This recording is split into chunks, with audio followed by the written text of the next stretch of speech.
We are We are cultivate. Cultivate. Cultivate. Cultivate. Cultivate. Cultivate. We are Cultivate.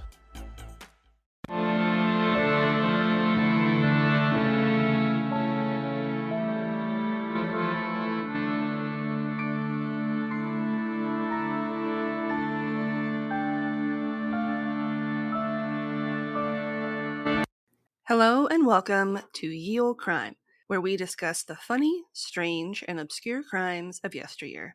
I'm your host, Lindsay Valenti, and with me is my sister and co-host, Maddie Stengel. Hello. Hi. I have 3 quick things before we segue into the episode. Okay. As always, I want to thank the lovely Carrie Ann for her research assistance for this week's episode. Thanks, Carrie Ann. And because it is the first episode of the month, I also want to thank and acknowledge our monthly supporters over on Buy Me a Coffee. Thank you, thank you, thank you. If you would like to support us on a monthly basis, we no longer offer Patreon, but you can head on over to buymeacoffee.com/yeoldcrime, and you can support us for either $1 or $5 a month. And we give you a little sneak peek into what we will be discussing for the month. So you get to know before anybody else, even Maddie, even me, what we will be discussing. And you can also submit your own requests. So that is a fun little bonus you get by doing that. Last but not least, we will be celebrating our 200th episode later this month. That's crazy. Which is insane. And we want you to be a part of it. So send us your questions, any thoughts, feelings, favorite episodes, well wishes. Yeah. Shout outs. By May 15th, so you can make it in for the episode. And you can either slide into our DMs on Instagram and Twitter, or you can email us directly at yeoldecrimepodcast@gmail.com. I'm going to close the cubby now. And I'm very excited about today's topic. Okay. Because we will be discussing the lone woman of San Nicolas Island. Ooh. San Nicolas Island? I don't know, but I'm intrigued. Color me intrigued. Information was pulled from the following sources: a 2022 Islepedia compilation, which, after the episode, if you want to learn even more, go back and click that link. Nice. 2021 California Missions article, 2019 National Park Service article, 2018 VC Star article by Cherry Carlson, 2017 Common Lit article by Jessica McBurney, 1981 Journal of California and Great Basin Anthropology article by Travis Hudson, Atlas Obscura, Kittle, and 3 Wikipedia links. And links to all of these will be included in the show notes. Looking for more content? You can find us online at yeoldecrimepodcast.com. If you'd like to see pictures from this week's episode, not to mention bonus content and funny memes, make sure to follow us on Twitter at yeoldecrimepod and on Facebook and Instagram at yeoldecrimepodcast. On TikTok? Of course you are. Follow us at yeoldecrimepodcast. We've covered a few islands over the course of the show, such as Poveglia, or the Plague Island. Yeah, the original. Everyone's favorite. Yep. You know, where they make wine. Out of bodies. Out of the dead peoples. And Roosevelt Island, where we discussed the Renwick Smallpox Hospital. Also where they plan to do like a COVID-19 whatever. Weird revival thing, yeah. But in this episode, we're going to be discussing not just the island, but specifically the woman who was left on that island. Oh, she was left there. Yes. Oh. Yeah. Changes so let's things. Get started. Okay. San Nicolas Island is part of the Channel Islands off the southern coast of California. San Nicolas in particular is the most remote of these, located 61 miles or 98 kilometers away from the nearest point of the mainland coast. Dang. So it's out there. Yeah. And for 10,000 years, it was home to the Nicolino tribe, a Uto-Aztecan people who had close ties to the people of the Santa Catalina and San Clemente Islands. Okay. So just kind of like friendly, independent tribes. Yes, because the Channel Islands aren't terribly far from one another, but far Yeah. enough where there would be a lot of similarities amongst the different peoples, such Yeah. as their language was kind of similar. Mm-hmm. But yeah, the Nicolinos were part of the Takic branch and related to the modern-day Tongva of Los Angeles County. Okay. The island was first spotted by explorer Juan Rodriguez Cabrillo in 1543. And that's why it's I was Spanish. gonna say, wow, that's a very not white name. Got it. Yep. But no notes were made of any inhabitants on the island, and none of the ships ever made landfall. He was just like, look, there's an island. Okay, so they didn't see anybody at first glance. Yeah, he was just like, oh look, there's some land. And then he just kept going. Okay, bye. In December 1602, Sebastian Vizcano, who was a Spanish explorer, gave the island the name San Nicolas when he visited it. Hmm. He noted that it was densely populated, and the people who lived there were skilled sailors. I would hope so, Nice. given Yeah, that it is an island. pretty remote. It'd be bad if they weren't. Right. We don't go in the water. One survivor and all of his children. Oh god. It's like Noah and the Ark, but just on that island. The people of the northern Channel Islands were the Chumash, and the Tongva occupied the southern islands. So they were kind of on Okay. like the southern section. Little is known about the history of the San Nicolas and the Nicolino tribe prior to the Spanish's arrival and into the early 19th century. It was at that point the population of the island itself had dropped significantly, likely due to the fact that the Spanish missionaries had been relocating members of the tribe and others from the other surrounding islands to the mainland in order to recruit and convert them, just as they had been doing on like the larger Channel Islands that were closer to mainland California. Got it. This story in particular really starts in 1814, when the brig Elmina landed at the island. Owned by the Russian American Company, or the RAC, it was manned by a party of 25 to 30 Aleuts and Russian fur traders from Sitka, Alaska. And they were there because they were searching for sea otters and seals in order to harvest their pelts. Interesting. What a crazy gaggle of people. I know, right? The members of the Elmina killed many of the tribesmen after they refused to allow them access to their women, Great. who these traders and hunters would go on to sexually assault. Right. By the time the hunters had left the island, there were less than 100 Nicolino left alive. And it was densely populated previous to this. Yep. And at that point, we don't know, because it's not documented, like how many people had already kind of been shifted to the mainland. Yeah. But based off what we kind of learned later on in the story, I don't think they really had started that process yet.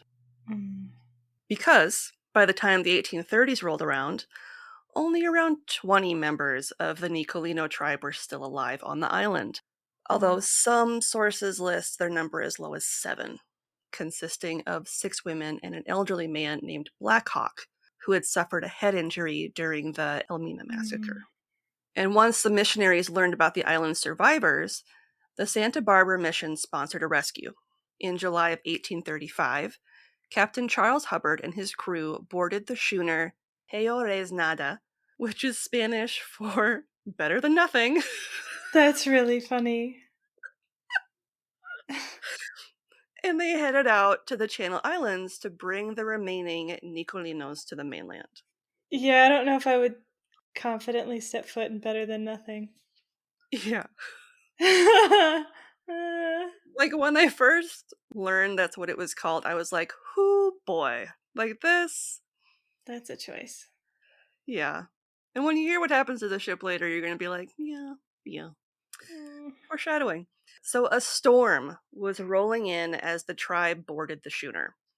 And course. Captain Hubbard returned the ship to port before they could be stuck in it. So they like loaded up and he's like, we got to get the hell out of here. Mm-hmm. This was when the lone woman, as she was known, was left behind, as she was unable to arrive before the storm hit, although other accounts state that she refused to leave because she couldn't find her child. Okay. She was described as between the ages of 20 and 30 with a light complexion. Okay. Now, Captain Hubbard had every intention of going back to get her, but he was unable to head back because he had been given orders to take a lumber shipment to Monterey, California, before he could attempt another rescue. Okay. And before he could head back to Santa Barbara, the schooner hit a heavy board in the San Francisco Bay and it sank. Oh shit. So it really wasn't better than nothing because it sank. That canceled plans. Mm-hmm. And because there was a lack of ships at the time, no further rescue attempts were made. Meanwhile, the remaining members of the Nicolino tribe had made the choice to live at the mission San Gabriel Archangel. As was extremely common for indigenous peoples throughout history, they soon found themselves falling victim to the diseases that ran rampant at the mission. Yeah. Black Hawk, for example, the elder, fell blind shortly after arriving. Oh, that's not horrific at all. And he died quite suddenly when he fell off a steep embankment into the water and drowned. What? Yeah. Okay. And it wasn't long before the rest of the survivors had passed away from various illnesses. That's awful. Over the years, at the urging of a Franciscan priest named Father Jose Ganales Rubio, several more attempts were made to rescue the lone woman, until she was finally found by renowned hunter Captain George Nidever after 18 years alone in July of 1853. Oh, man. Captain Nidever's crew consisted of Carl August Dittman, a.k.a. Charlie Brown, Fred Forbush, Thomas Jeffries, and an Irishman referred to as Colorado, along with 4 indigenous peoples from the mission, who had spent a month kind of circling and exploring the island in hopes of finding her. Okay. Charlie Brown was the one who had actually spotted human footprints on the beach, as well as pieces of seal blubber that had been let out to dry. Mm-hmm. In an account, her rescue is noted in part as follows. Quote, when Brown first saw her, there were these wild dogs all around her. They were a great blank once to her. It was kind of a smudge. Brown found her in the brush enclosure. She started, but regained her composure proudly and offered them wild onions, which she was roasting. Nice. She was not dark, they say. Her hair was light brown. Her hair was knotty and disheveled, and she did not wear a hat. When she was received, she was a woman about 40 years of age. End quote. Okay. Captain Nidever noted his initial encounter with her in his book, The Life and Adventures of George Nidever. Quote, the old woman was of medium height, but rather thick. She must have been about 50 years old, but she was still strong and active. Her face was pleasing, as she was continually smiling.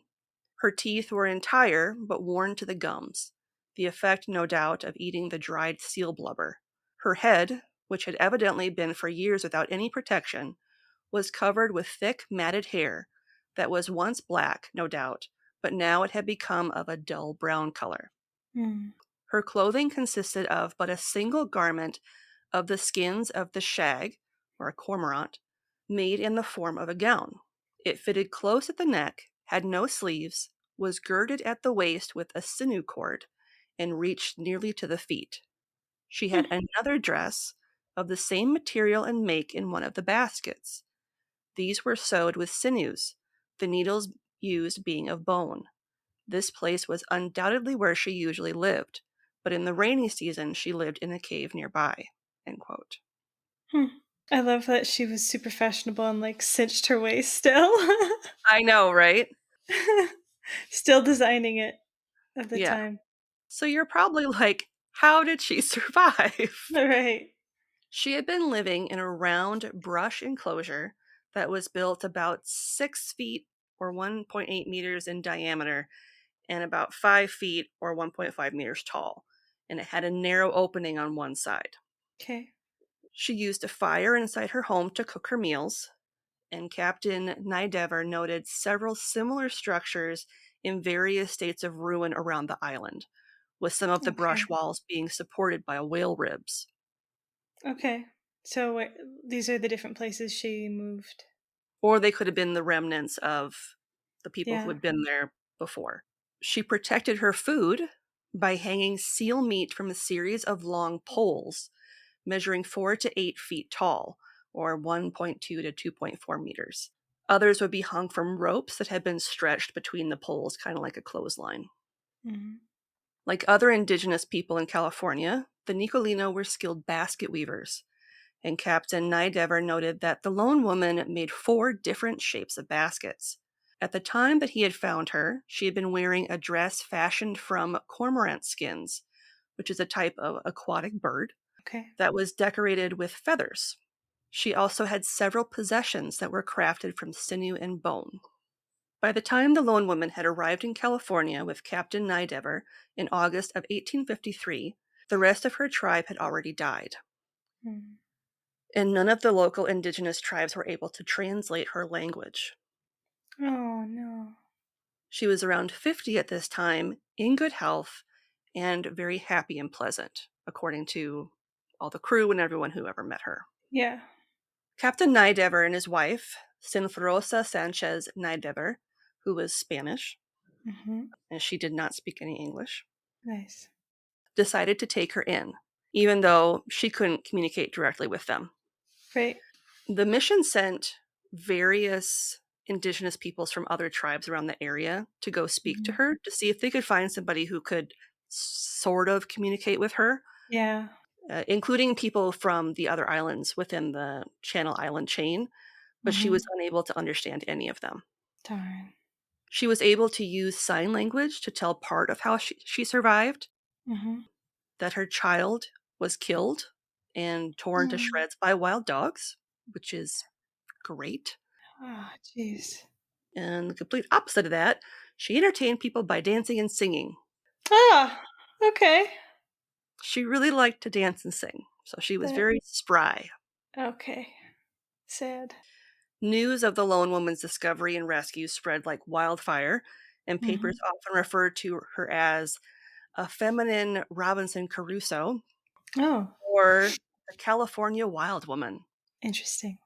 Sadly, just like the rest of her tribe, she soon took ill, contracting dysentery and passing away just 7 weeks after she'd been rescued on October 19th, 1853 in Gary, California.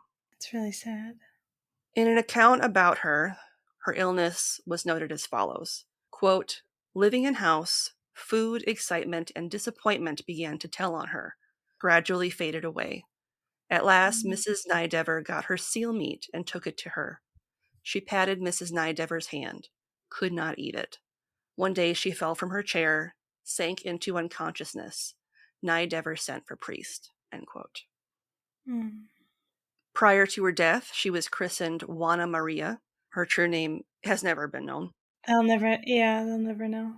And she was buried at the Nidever family plot at the mission where the rest of her tribe perished. So she is in an unmarked grave, but it is within the Nidever family plot. Got it. Unfortunately, the dress she had been wearing when she was rescued, along with the possessions she brought to the mainland with her, have been lost. Convenient. Yeah. Examples of her basket weaving, as well as a stone mortar, which she had used, had been preserved in the California Academy of Sciences and were photographed, but they were destroyed in the 1906 San Francisco earthquake and fire. Oh. Fun fact, it's rumored that her dress had been sent to Rome and was lost within the Vatican Museum. Interesting. So it could still be there somewhere. Other items that she had, which had been lost, include a shell fishhook that was about as thick as a pencil, a necklace made of limpet shells, a sandal, which had been made from strips of woven grass, a bone knife, and a bone awl, which is a small pointed tool used for piercing holes, like in leather. Okay. Nice. I had to look that up because I didn't know what an awl was. Yeah. Juana Maria and the Nicolino story doesn't end there, though. The first archaeological visit to the island of San Nicolas took place in 1875, so this is about 22 years later, and Mm-hmm. was spearheaded by Paul Shoemaker on behalf of the Smithsonian Institution. Nice. He and his team discovered several artifacts from a number of the ruins, which they assumed were part of the later period of the Nicolino culture, as the climate wasn't exactly well suited for preservation. Okay. Some of the earliest collected artifacts on this mission included grass matting and clothing fragments, bone knives, fish hooks, and fish and bird effigies carved from soapstone. Mm. As you can imagine, their culture was entirely dependent on the ocean, as the island was home to only 4 types of land animals, all of which weren't ideally suited as a food source. Mm. Okay. In March 1913, a woman named Emma Chamberlain Hardacre was interviewed, who was a local expert on the lone woman. Emma had written a popular account on her in 1880, which had been published in Scribner's Monthly. During this interview, which was conducted by a man named John P. Harrington, Emma told him that 3 men attempted to look into the lone woman's history back in 1874. These men being Mr. James Calkins, Henry Chapman Ford, and Dr. Dimmick. The men who had been aboard the ship that rescued her had all been young sailors back in 1853, and most of them were still living in or around Santa Barbara in 1874. So she would be able to talk to some of them. Right. And these men would as well. The 3 men who had started researching the lone woman were the founding members of the Santa Barbara Society of Natural History. The 3 traveled to the Channel Islands sometime between 1874 and 1876, and when they visited San Nicolas Island, they noted that they had found brush enclosures and painted caves. A direct quote from an unpublished account written by Emma reads as follows, quote, "She had kept a record of the time she was on the island, had a stick with whole number of days on the island indicated on it by notches. On walls of caves she had made record of every ship she had seen. She would motion for ships to come and take her, but when they came, she was afraid and would hide. Mm. She dried meat and stuck them in crevices of rocks by the shore high up where the wild dogs or other animals could not get it. The wild dogs had eaten her baby. Mm. They wanted to sew her a skirt out of bed ticking. She was amused. She showed them how she sewed it. Also put a coat on her." End quote.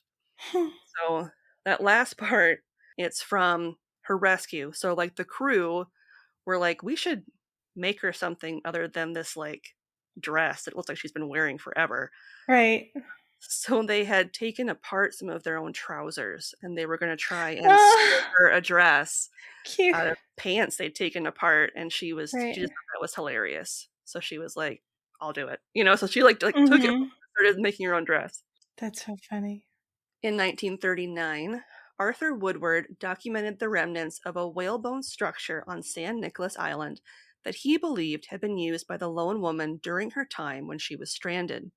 In 2009, archaeologist John Erlandson from the University of Oregon discovered 2 redwood boxes by a sea cliff marked with a whale rib. The boxes contained a cache of 200 artifacts of not only the Nicolino, but Euro-Americans and Native Alaskans. Mm. It's believed that the boxes of artifacts had been boxed up between 1815 and 1853, and in all likelihood had been used by the lone woman during her isolation. Cool. A few years later, in 2012, an archaeologist with the U.S. Navy reported finding a site that very well could have been the cave where she lived during the winter/rainy. The rainy season, yeah. Since then, archaeologists have found the human remains of 469 people, as well as 436 burial objects on San Nicolas Island. Dang. Leaders of the Pechanga Band of Luiseno Mission Indians, who claimed a cultural connection with the Nicolinos, visited the island and were quite upset by how the excavators were handling the remains of the Nicolino people. Mm. After reaching an agreement with the U.S. Navy, who had set up a naval air station on the island, the Luisenos established a cultural claim to the remains and burial artifacts of the Nicolinos. As I mentioned earlier, the Nicolino language was lost forever with Juana's death. Mm-hmm. All that remains is 4 words and 2 songs, and these only survived thanks to non-speakers who recorded them. Okay. I'm going to try and say them. They included taka, which translates as animal hide, Okay. nacha, or nache, which stands for man, Mm-hmm. toigua, which means sky, and lastly, huuche, which translates as body. Okay. Again, I apologize if I am mispronouncing names. I am trying my best, and obviously because it is a dead language, it was impossible to find a pronunciation anywhere online. I really tried. Yeah.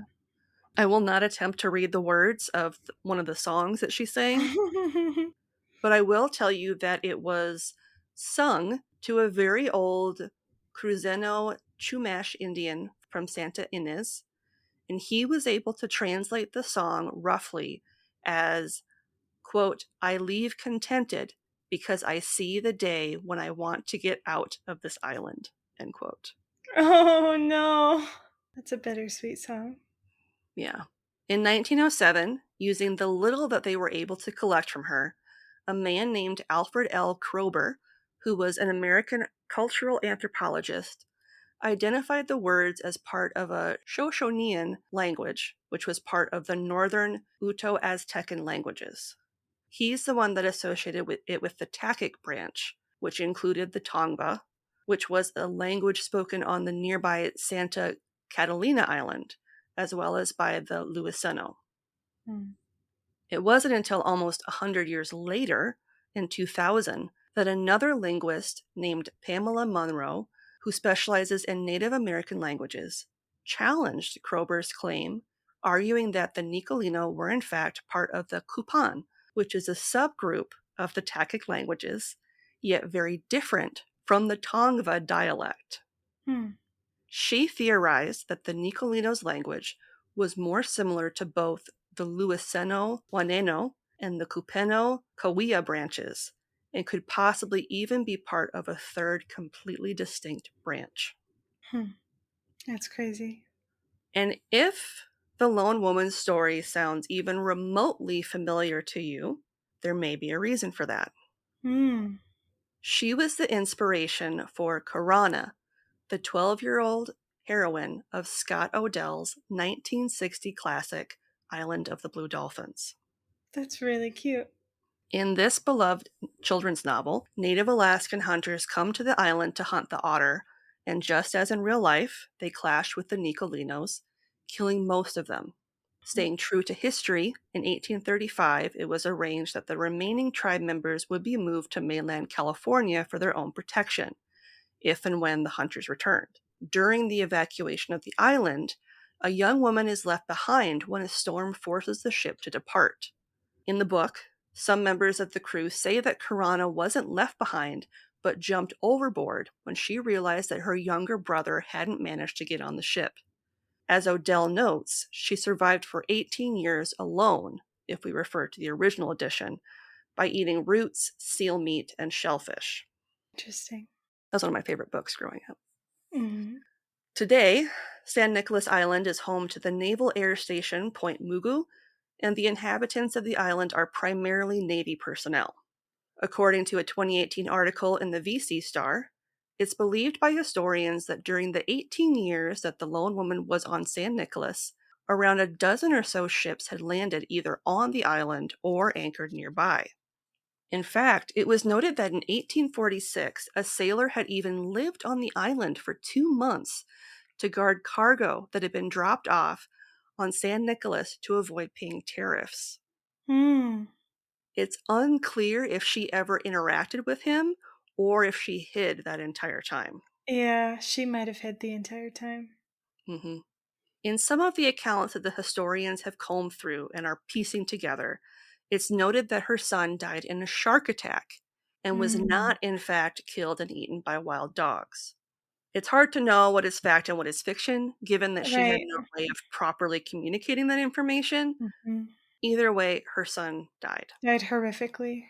Fun fact, conservation efforts are currently underway to protect a species of fox that is native to the Channel Islands. Dubbed the island fox, it is a descendant of the mainland gray fox and one of the smallest members of the canid species in the world. Interesting. And even though it is small, it's actually the largest of the native mammals of the Channel Islands. Oh, it's cute. And lastly, in an interesting twist, apparently so many people have taken an interest in the lone woman's story over the years that the National Park Service actually created a webpage dedicated to her and the ongoing research around her life story, as well as the preservation of the island of the blue dolphins. That's so cool. And that's the story of the lone woman of San Nicolas Island. I love it. I also now love island foxes. They are so cute. Some of the other animals that they have on the island are, there's like a lizard that is native there. There's like some aquatic birds that hang out. And then elephant seals are known to visit the island. So nice. Dang. They don't stay there on a permanent basis, but I think it's just one of their stopping points during their migrations.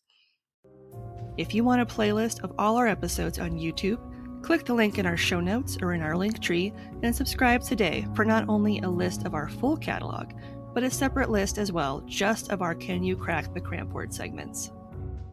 Do you have a story of survival? A parent goes to residential school. You know, they haven't had that family connection. Those traditional values and ceremonies that many of us exposed to are taken. Or have a lost loved one that was involved in human trafficking, exploitation, missing, or murdered? My name is Jasmine Castillo, and I am the host of Hands Off My podcast that brings to the forefront, specifically from Asian American, Native Hawaiian, Pacific Islander, Black Indigenous people of color. Anderson County 911, what's the location of your emergency?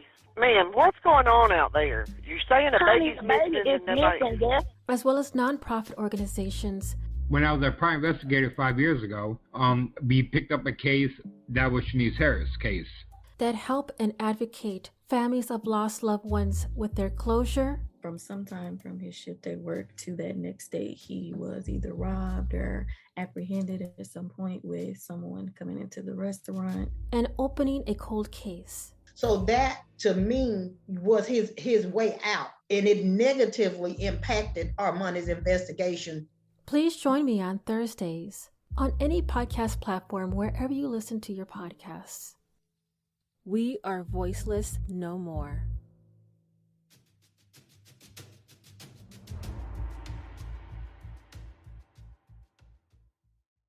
This week's podcast plug is Hands Off My Podcast, your go-to source for ethical true crime stories.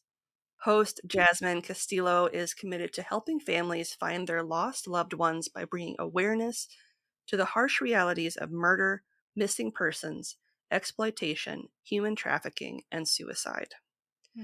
And you can join her bi-weekly on Thursdays for gripping episodes featuring stories from the communities she advocates for. Nice. And we will have a link to her show in the show notes. Nice. And literally yesterday, I got a message from our friend Brent. Hi, Brent. And he's trying to catch up. He's like binge listening to our back catalog. And he listened to the episode where our friend Jim from Film Rage had asked us about a bunch of Canadian foods to see if we had eaten any of them. Yeah. And he was like, I have 2 more foods for you that I want to see if you are familiar with them. Okay. One is a beaver tail. I've heard of that. I think it's a donut. I'm going to double check because I can't remember. Yeah, I feel like it's like their answer to a bear claw. Yeah, it's a pastry of some sort. They're fried dough pastries. And they're stretched to resemble beaver's tails. It's kind of like, I would say it's a very flat version of like a funnel cake. It's like a flatbread. And then the other one is a prairie oyster. Oh, is that like bull balls or something? Yeah, I have heard of it. I have never eaten one. It's either a drink, which contains a raw egg, which you would use as a hangover cure. Hmm. But the one that he meant was a dish consisting of cooked testicles from a young cow. Yep. I have not had that. And I haven't had either. No. So thanks, Brent. I love how you did like a sweet savory combo for that. Something good, something really not so good. Yeah, I would go for the sweet, but definitely not the salty savory.